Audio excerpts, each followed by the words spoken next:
We provide you the platform to turn your dreams into reality. Give wings to your aspirations with KR Mangalam University. Hormuz में जहाजों पर हमले अस्वीकार्य, UN में भारत का सख्त रुख।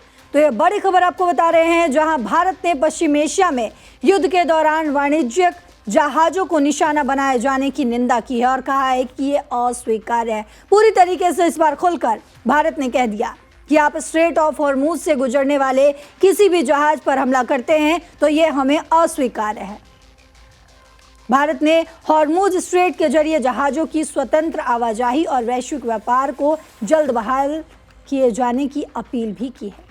वहीं संयुक्त राष्ट्र सुरक्षा परिषद में ईरान के खिलाफ लाए गए एक प्रस्ताव पर रूस और चीन के वीटो पर भारत ने किसी पक्ष का समर्थन करने से परहेज किया और तटस्थ रुख भी अपनाया। वहीं संयुक्त राष्ट्र यानी कि यूएन में भारत के स्थायी प्रतिनिधि राजदूत पर्वतनेनी हरीश ने संयुक्त राष्ट्र महासभा में कहा है कि भारत के लिए ऊर्जा और आर्थिक सुरक्षा के लिहाज से एक विशेष चिंता का विषय स्ट्रेट ऑफ हॉर्मूज के माध्यम से कमर्शियल शिपिंग है। इस संघर्ष में वाणिज्यिक जहाज़ों को सैन्य हमलों का लक्ष्य बनाए जाने की भारत कड़ी निंदा करता है। भारत ने यह भी दोहराया है कि वाणिज्यिक जहाज़ों को निशाना बनाना, निर्दोष नागरिक चालक दलों की जान को खतरे में डालना या हॉर्मूज स्ट्रेट में नौवहन और व्यापार की स्वतंत्रता में बाधा डालना पूरी तरीके से अस्वीकार्य है। वहीं हरीश ने इस संबंध में इस बारे में अंतर्राष्ट्रीय कानून के पालन पर जोर देते हुए कहा कि भारत इस समुद्री मार्ग से सुरक्षित और निर्बाध नौवहन और वैश्विक व्यापार को जल्द बहाल करने की मांग करता है। उन्होंने युद्ध के दौरान जहाज़ों पर सवार भारतीय नाविकों की मौत पर भी चिंता जताई और भारतीय राजदूत ने संयुक्त राष्ट्र महासभा में पश्चिम एशिया की स्थिति पर वीटो पहल के तहत हुई बहस के दौरान ये बातें कही हैं। ये बैठक इस महीने की शुरुआत में सुरक्षा परिषद में रूस और चीन द्वारा बहरीन के नेतृत्व में लाए गए एक प्रस्ताव पर वीटो किए जाने के बाद हुई। तो आपको जानकारी दे दूं कि प्रस्ताव में ये मांग की गई थी कि ईरान वाणिज्यिक जहाज़ों पर हमले बंद करे और हॉर्मूज में जहाज़ों की स्वतंत्र आवाजाही में बाधा ना डाले।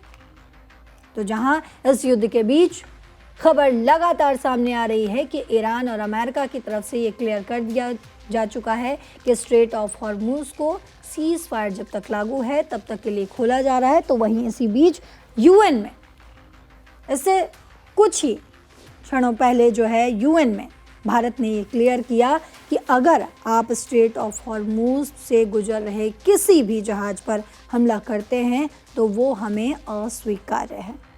यानी कि अब समझ सकते हैं कि भारत ने भी कड़ा रुख अपना लिया है, क्योंकि इसकी भी कई वजह हैं।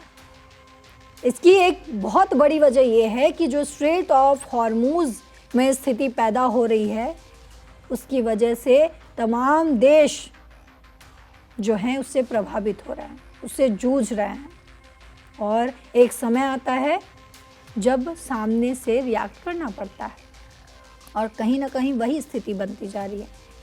लेकिन फिलहाल स्ट्रेट ऑफ हॉर्मूज को खोला जा रहा है, ये ईरान की तरफ से कहा गया है, लेकिन सिर्फ सीज फायर तक। कब तक सीज फायर लागू रहेगा? क्या ये पूरी तरीके से लागू हो जाएगा या फिर युद्ध की स्थिति एक बार फिर से बनेगी?